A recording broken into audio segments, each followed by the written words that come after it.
I worked out, and the Catch a Lift Foundation really helped us all. Everyone that was in my group had made great strides from it. I feel good. And like Cal's program is a big part of that, and all that different stuff with the Coach's Corner and having coaches or having different things. Use all of it. Whatever you need, use it to get you to where you need to be. Thank you for tuning in to the Catch a Lift Fund's Coach's Corner podcast. We hope you enjoy today's episode and will consider supporting the Catch a Lift Fund and the veterans we serve. Visit our website for more information about our programs at catchaliftfund.org. If you are experiencing a mental health crisis or suicidal thoughts, please call 988 or the Veterans Crisis Line 988, followed immediately by the number 1. The views and opinions expressed during the Coach's Corner podcast are solely those of the individuals involved and do not necessarily represent those of the Catch a Lift Fund. The Catch a Lift Fund does not verify or warrant the truth or accuracy of statements made during the podcast, and statements therein are not to be construed as an official policy or position of the Catch a Lift Fund. This podcast is provided for informational purposes only, and nothing herein should be construed as health, medical, or other professional advice. The Coach's Corner is a place for veterans to connect, heal, and share their stories. I'm Melissa Luke, the host of the Coach's Corner podcast. I am a U.S. Army Iraq War veteran, coach, and program director for the Catch a Lift Fund. The Coach's Corner is sponsored by ID Technologies. Welcome to this week's episode of the Coach's Corner. We are honored to have Billy and Hinojos on today's show. Billy is a U.S. Army veteran, Cal veteran athlete, and volunteer with Veterans Golf Association. Welcome to this week's episode of Coach's Corner. Billy, welcome. Hey. Thank you for joining us today. It's an honor to have you. Thank you. Thank you very much. Let's get right into it. Billy, will you talk to us a little bit about your life growing up and what would lead you to the Army? So I wasn't somebody who was thinking U.S. Army right off the bat. I thought I was going to go play football, had different plans for my life, of course. The events that did happen in 9/11, of course, was something that did inspire me, of course, to want to join the military, but it wasn't something I was like, oh, I'm going military. So I thought I was going to go play football, coming from a small town, small school. I was like, okay, I'm going to go play football. I had the opportunity to go to a small school in Colorado. So I made my way up there, realized that football life was a little bigger than I was expecting. So kind of made my way down to, after kind of like 2 days and everything, I kind of made my way down to Amarillo, Texas. It was kind of a small stopping point. Next thing I know, I'm talking to somebody that kind of persuaded me to look at life at a different like avenue. Next thing I know, I'm taking an ASVAB test and deciding to become a medic and joining the military, raising my right hand and making the right choice at the time. It was definitely good. I was I was a low income person, not raised in the conventional state, did not have a family growing up. So I was raised by my great grandparents. They were awesome. It was the right choice, different avenue, Right. It was the right thing to do. So I never thought of that way. So I definitely think it would have been a burden on my great grandmother, who was at that time raising me, because my great grandfather had passed away at a very not a young age for him. That man worked until the day he died. He was like 86, I think, when he passed away, working his butt off until he passed. So she who knows what she would have done had I gone to school. But yes, I joined, and as soon as I knew it, I was probably, I think it was August, I was trying to make the decision. The next thing I know, I'm heading in the military November 19th to go to basic training. That's incredible. And that would all move very fast for you too into deployment. But before we get there, I'm curious, Billy, um, why a medic? How did that come about for you? You know, that is weird. That is a soul searching type thing I would have never thought about. So when I was going and trying to decide what I was going to do prior to, I thought I was going to be a lawyer. I was like, Oh, yeah? yeah, when I was going through school and when I decided in Colorado, I was like, I'm going to go pre-law. I'm going to go that route. Medical field was never something I even thought about. So when I took my ASVAB and I remember being asked, like, what do you want to do? I was like, I don't know. What did I score for? Like, basically anything you want to do. And saw my list of opportunities and it just jumped at me. It was the first thing I had seen. I'd been told many times I'm a kind soul, I guess is the best way to put it. So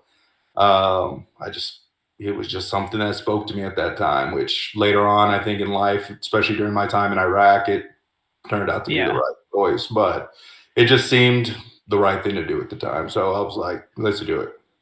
Talk to us, Billy, about training up as a young medic. So it was interesting. So basic training was different for me because I knew nothing about Fort Benning, Georgia. Okay. As soon as you get there, I'm a 68 whiskey or 91 whiskey at the time, going to Fort Benning, Georgia, home of the infantry. Yep, for sure. So you get there and you're thinking like, what am I doing here? I'm a medic. So you're basic training first. You're a soldier first. So everybody's getting there. Your drill sergeants are drilling you to know that, Jay, you're soldier first, drive on. So as soon as you get there, basic training's awesome. But for some reason, we get there in 2003 in Georgia. It's like the coldest winter they've ever had. Really? Like, you truly got to learn who your battle buddies were and snuggle up. So we weren't ready for it. I don't even think the drill sergeants were really ready. Yeah. So it was fun. We made friends fast, let's put it that way. Yeah. And it was fun. You don't meet a lot of bigger set Mexicans that are named Billy Ray. So I had great great experiences there. I remember my drill sergeant was pretty he was a character. He was Jamaican, loved the guy to death, but his name was like Drill Sergeant Little, I believe. And I remember the first time getting mail, he was like, who in here is named Billy Ray? And then when he saw me, he was like, it would be you. It would be. But always it was good. I mean, I ended up meeting about, I think my number was about 23 of us that we became really good friends. Nice. Ended up realizing that all of us were medics, that all of us were about to go to San Antonio together. And this group, we ended up becoming really good friends throughout this time. So after that group, we ended up going to AIT or San Antonio together. And during that time, becoming really good friends, strong bonds. AIT school was great. We were pretty fast tracked knowing that what was coming to us. I think right from day one, even at basic to day one in advanced, training, our AIT school, you're being told, be ready. You're getting trained up for something. Or, at that time, you're not thinking anything of it. It's like, what are y'all talking about? But in all actuality, I think it was we knew, or they knew. For some reason, they knew we were a group that was about to get thrown into the mix pretty quick. Which about midway through, we were already told that y'all 23 are about to go to 3rd Infantry Division, which we didn't know already. They'd had one deployment. They were the group that had gone in and already taken Baghdad. Okay. So I mean, they already had a history of getting being mixed, and I think they were being told that they were going to be one of the first rotations right back in. So training was going good. I mean, for me, training was quick. Training was fast. I actually had a knee injury coming in. That was something I had left out. That was one of my big reasons for joining the military too, was I'd actually injured my knee coming into, when I went to went to a deciding factor for joining the military was, I kind of hurt my knee at 2-a-days. That was kind of my reasoning. I knew Yeah. probably wouldn't be able to stay in and keep the little small scholarship I had to play football. And if I lost that, my Right. poor, being low income, I couldn't have done it. So at AIT, I got my knee scoped. Luckily for us, scope is a really quick and fast recovery. But once I recovered, it was time to get up to speed, get up working, get your strength back. But it was quick. Yeah. When would the reality kind of set in, Billy, that you guys were going to be leaving? You're going to be leaving really soon. It was really in that 2-week break from AIT school. And, I like I said, I didn't really have a family. So when I went home, I went home, saw my grandmother, and, it was really just saying hi to everybody, packing my stuff, and grabbing my Jeep and driving all the way from West Texas and doing I think it's almost a 16-hour drive all the way to Fort Benning, Georgia. Ooh. And so when I got to Fort Benning, that's when I realized, because everybody was actually on leave, getting ready they were saying their goodbyes. Okay.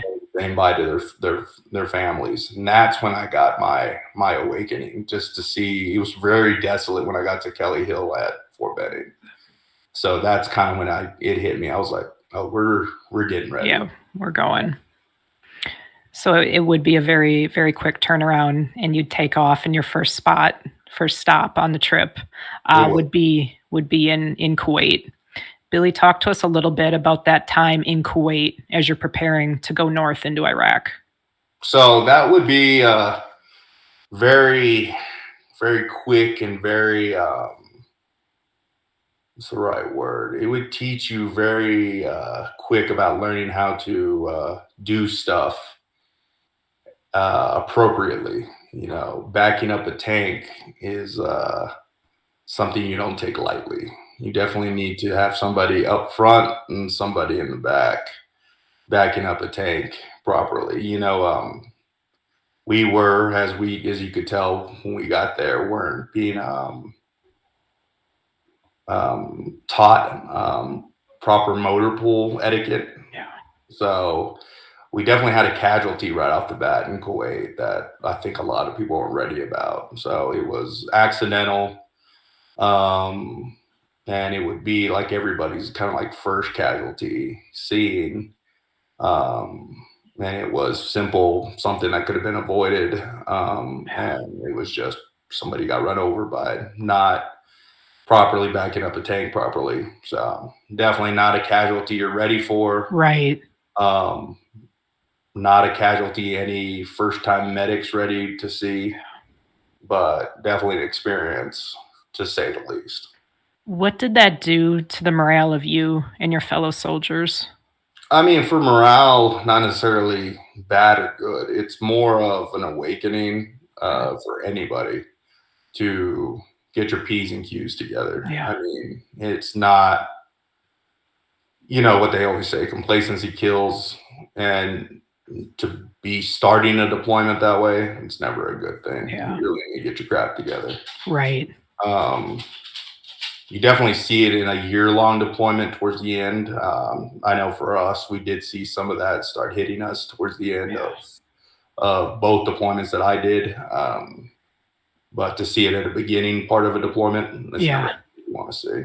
Yeah, that's absolutely devastating to think before you even physically got, north of the berm in Iraq, that you all suffered a loss like that. Billy, talk to us about going into Iraq and what would happen from there. Man, that's an experience. Especially, I think we packed up all of our vehicles at night and convoy straight in from Kuwait to. I think we're allowed to start saying all of our spots we go to, but yeah, it's straight from Kuwait into just a place just south of the green zone into. I think it was called Bakuba. It was interesting. I just said I drove 16 hours from West Texas into to Georgia, that's about what it was going into Baghdad. You you're not ready for that. I mean, literally complete foreign country. Nowadays we have GPS, we have this, we have that. Oh yeah. Yep. I mean, there you're being led by the blind. You're just, you trust your guys that have the routes, that have this, have that. At that point in time, as a medic, you're sitting in the back left corner. So I luck out. I get to sleep a little bit. At that point in time, you're kind of on high alert. So maybe not just yet, but it's heart's pounding. You're not really sure what to expect. I just remember your weapons are clean. Everybody's at high alert. I mean, you're not sure at that point in time. First deployment. You haven't ever heard of an IED. You've never heard of a VBID. You've never heard of anything. You're not part of what these guys went through. Even when they went through and took Baghdad and everything, they hadn't had too many of those experiences. They were taking shots or pop shots when they went through, not necessarily what we were experiencing, later on. Big roadside bombs and stuff. So really and we're in unarmored vehicles at that time too. So it's just winds howling. It's cold. I mean, it's different. It's eerie when you really think about it. So it's a different beast. You're tired. You're not ready for any of those experiences at that time. Yeah, I remember Billy as a young soldier. I was there December 04 through December 05, and I was a het driver, so that's all I did was convoys. And I remember that very first convoy that we took, and we left out of Kuwait, and we would always, pick up our load out of one of the bases in Kuwait or out of the port, and we'd go and we'd spend the night at Navistar, which was the camp right on the border of Iraq. And then I remember, though, that very first morning, when we're gonna go into Iraq for the first time, crossing that berm, turning the weapons, like it's go time now. And there was this very eerie feeling because I had absolutely no idea what to expect out of those roads. You hear stories and stuff, but that's all it is until you've physically experienced it real time. And as time would go on, I would go to describe it as, Russian roulette, just whose day it was to get hit on those roads. But there is an incredibly, incredibly eerie feeling with it, and like you, not for my whole deployment, but for the first couple of months, we were in unarmored vehicles, just with some hillbilly armor welded on the doors. But I remember that eeriness. I still remember when we started welding all that stuff. Yeah. Yep. On. I was like, oh man, this is supposed to be the stuff that's right. I know, it was shocking. Yeah. Sandbags to put on the bottom. Yes. Yep. Yeah. Sandbags on the floor of the vehicle. Yep. Yeah. Our maintenance guys, as soon as we got there, because we shipped our trucks over, like they came over on ships and we loaded them at the port, and same thing. As soon as our mechanics got a hold of those trucks, they started welding on those plates. And I'm like, oh, this is it. Shit. Yeah. There's that wake up moment, right? It is. It's a wake up moment, especially. I mean, I think when we first experienced our first IED, that's when you really. I remember that first, time we left the wire. You're just thinking like, okay, wait. I just saw what havoc this can do to a vehicle. It really can change your opinion, especially as a medic. You're just like, okay, this Curlex isn't doing much. Like, I don't know. Yeah. Billy, if you don't mind, would you talk to us about the first real mass casualty case that you took with the Iraqi soldiers? Yeah, it was an interesting one. Luckily for me, I did not have to experience too many for my first casualties. Them being Americans, luckily. And sad for Iraqis to say that was their first ones, but right. They were starting to target our Iraqi checkpoints. And one of my first experiences or encounters was being on a QRF team, and they had hit our Iraqi checkpoint just outside, in between two of our bases, and it was pretty devastating. It was one of our bigger checkpoints, and probably during the time, and I actually think they hit us right when there was a change in soldiers, so they were changing out too. So it was definitely a pretty calculated attack. They knew exactly what they were doing, so they were trying to cause havoc at that time. But it was one of my first encounters with that many casualties at times, and having numerous medics too at the time, because I think there was a scout platoon at that point that was first on scene, on top of me coming as a QRF medic, and then others, of course, started to come in at that point in time. So it was pretty chaotic. So many different types of injuries, but I just remember, just being unprepared at the time when you show up there, not being fully ready for the amount of injuries that you're ready to encounter, not knowing, you're trained as the medic. You're trained to know what you're about to see and what you're about to encounter, but you're not ready for the amount of injury you're about to get. So, you learn a lot. You learn some SOPs that eventually are going to be good for you later in these types of situations. You learn triage that's going to eventually help you out later. And you also learn, what I think you ended up getting to see later on in other deployments, why we have to start putting smaller, like CLS little pouches on others. Right. Yep. Stuff, because you run out of stuff quickly. Your bag, your aid bag that you carry, that you think you packed, so well, so maintained, you run out of quicker than you think, because X amount of tourniquets only can be put on for so many people. It's just havoc. So you really do run out of stuff that you just not prepared for. So it's a learning experience, regardless of how many people or how little people you get. So you do the best you can, but it's just orderly chaos.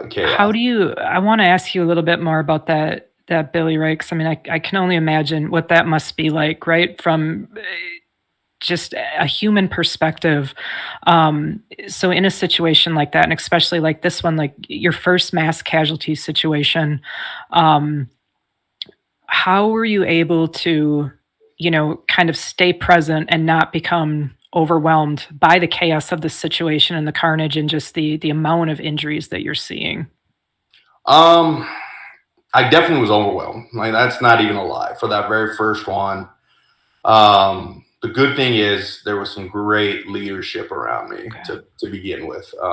Great soldiers. I still remember them very well. And that was definitely a help, guys that were around me at first. So of course I handled triage first. I still remember doing that very well. I mean, you're walking ambulatory, all that stuff. You're just going to push, not necessarily push aside. That's the wrong term to use, but I mean, that's basically what you're doing. Right. You're going to put aside, and you're going to go straight to the guys that you need, as the medic, that you're going to jump on first. Get them loaded, get them packed for transport, and handle transport and your urgent surgical as fast as you can. So really, it was just prioritizing was the best thing. So letting your training lead you to what needs to be done. So really, I don't want to call it cruise control for a lot of us, but it really was cruise control. Okay. And then knowing that there is certain things that you can't jump on. Because I know one of my first casualties I ever got on, I tried doing too much at the time. Whenever you can't be trying to put what do you call it?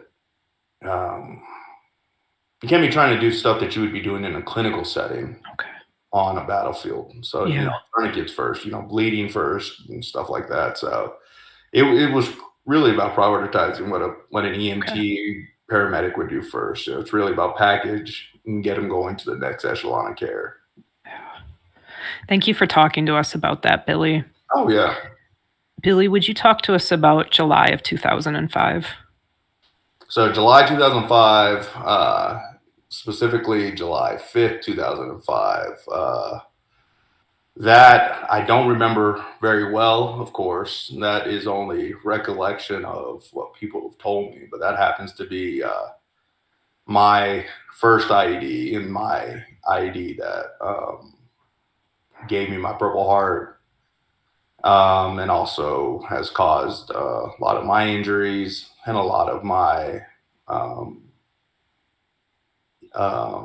issues that I suffer with now. And it was interesting day to say the least, because it was, I don't want to say complacency got us, but it definitely could have, because we did get hit probably within a mile of our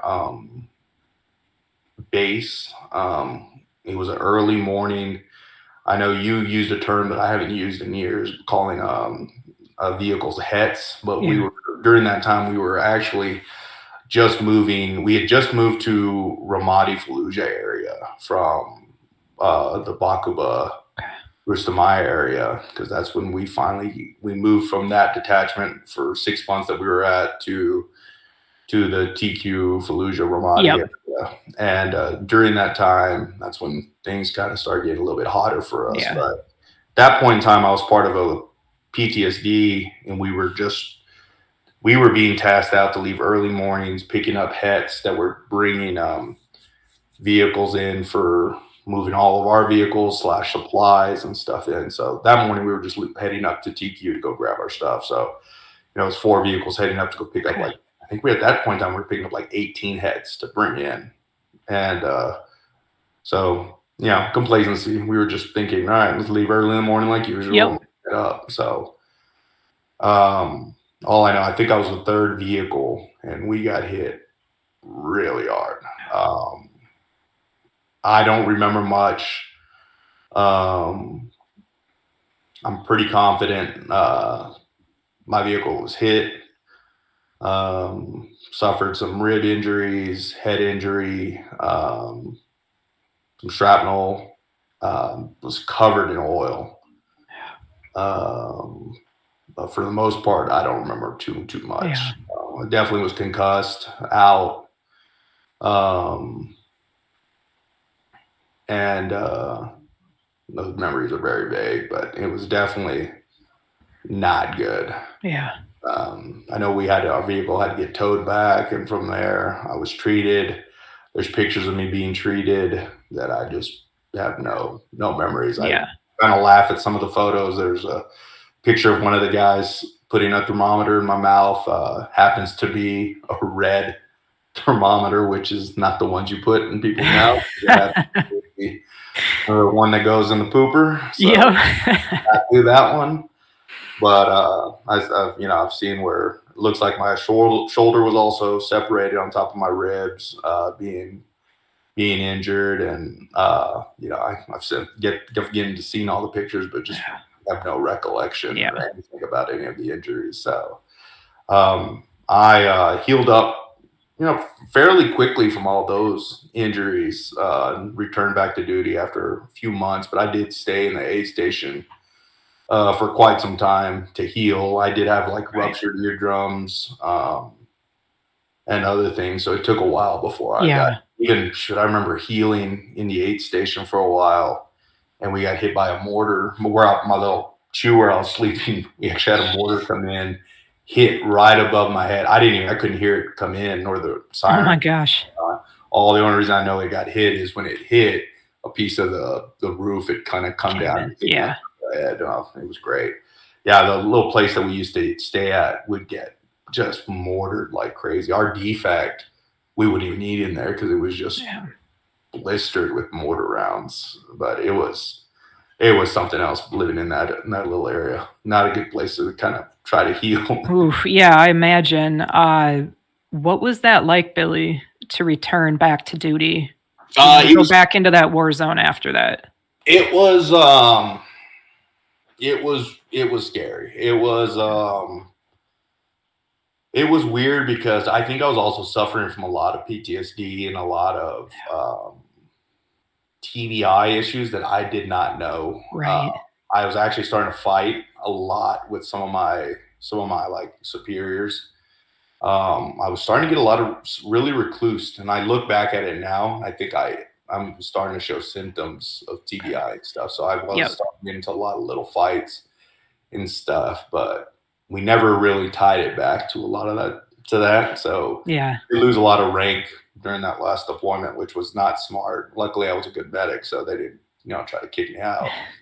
But I did start noticing a change in my attitude, which was not good. So, and then during that time, we did have a lot of other stuff that came on. I know shortly after finally kind of like returning to duty, it was, really shortly after I took some heavy casualties, lost a guy that truly love. His name was Staff Sergeant Shelbert. I think it was probably a week of kind of coming back in to knowing I was going to return to duty. We came under really heavy. It was a rocket attack followed by 4 or 5 mortars that came in pretty heavily. We were loading our vehicles, and we took the whole fob took. I would say we took like 13 casualties that day. I just remember one day we're loading up, people were running. It was just a normal day. Yeah. Just when everybody got hit, our vehicles got hit, the rocket attack, everything. So it was another one of those mass casualty type events. And so we're loading casualties, a few of them being people on my vehicles that had got hit, not knowing who they were. But yeah. So the way our bases were, we had like a little outpost where the medic stations were, and then across the street where I was at the time was our main little area as well. So in order to get the main area is actually what got hit, so we had to rush people across to go see the medics. That's where our helicopter pad was to get people medevaced out. So it was chaos. So we have people just in unarmored vehicles rushing across the street, and it was just organized chaos. So during all that time, we're having to package people up, get birds in. We probably had 5 or 6 birds getting loaded up and going. And during all that time, we're loading people up, not knowing casualties, going through that. And I have this sergeant helping me out that, that cared about his soldiers and cared about everybody else before anybody else.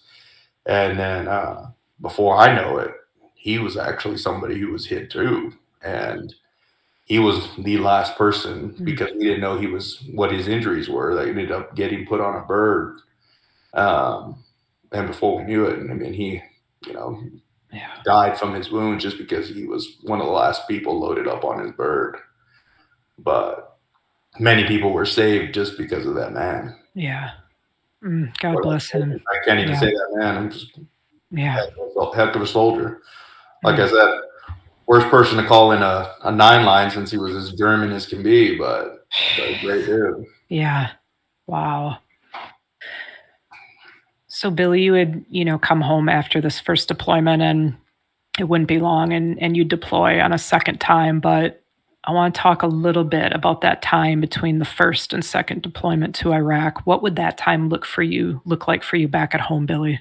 It wasn't too good. I had a lot of underlying issues that I did not address, like a lot of us do. We come back and we're in party mode, but I think we're partying because we're hiding a lot of things that we've gone through. I went through my own thing of losing soldiers that we lost. Went through some of the guys that were injured that we just feel like we could have did better or didn't. I was in a drinking state. I was at one point in time, I gave myself a bleeding ulcer because I was drinking a bottle of Crown almost every single day. It was things that I was not addressing. I was and I am still very lucky that I never got in trouble due to my alcohol abuse. But it was not good. It was going through dark times. I had some great friends, like I had said, that was really close to. But at the same time, too, I think we were all self-medicating Yeah, throughout, right. having a good time, which, we were in our own realms, using alcohol, having a good time, fighting, doing stupid stuff, which not something you want to be happy about. But during that time, I think a lot of us probably should have been getting, medical attention or medical psychiatric help when we came back, which was at that time not something that was presented to us. Now we look back at it. Yes, it definitely should have been something that. This side of it, right? It's very obvious. When we look back at it, it's like, man, at the time though. No, it was not something that, no dice. Now we, even my second deployment, we did that post PDHRA or post deployment, like health assessment. Yep. First deployment, we didn't do anything like that. That would have been nice to have documented it, maybe have seen signs of depression. Right. Because we were all exhibiting stuff like that. Just to have made it more open and more able to talk about it. Because absolutely. It's definitely seen. I definitely was seeing a change in my character that was not present prior to. What was the mindset like, Billy, when you found out you were going to deploy to Iraq for a second time? Well, I was thinking I was going to get out of the military. My ETS date and the next deployment date was very close. So, okay. I was kind of hoping I wasn't going to make that deployment list. So I was going to say too, we were about 23 of us thinking the same thing. That all of our ETS dates were right around the same time. So when we got voluntold / stop lost, I think we all of us were very gung-ho, to say the least. I mean, we weren't going to say no to it, of course. We were soldiers through and through. So we were ready for it and going to do it. We loved being medics. But, it did hurt a little bit. We were all like, time for another deployment. Yeah, yep. Some people kind of had families starting. One of my really good friends, I actually was his wife's maid of honor. Oh, really? Yeah. I got married right before the next deployment, which was kind of fun. I'm sure she could have did better. That's it for part 1 of Billy's story. We will return next Wednesday at 1 Eastern Time for part 2 of Billy's story. Thank you, Billy, for sharing your story and your light with us all today. Thank you to Lynn Coughlin, Henry Pomper, and Kayleen Asiri for all the work you do to make this podcast possible week after week. And we thank the entire Catch a Lift team. Don't forget to join us every Wednesday live at 1 p.m. Eastern on YouTube for a chance to win Cal Swag and to chat with your brothers and sisters. Don't forget to leave a review on streaming services and like and subscribe to our YouTube channel. Until next week, keep it real and stay Cal strong.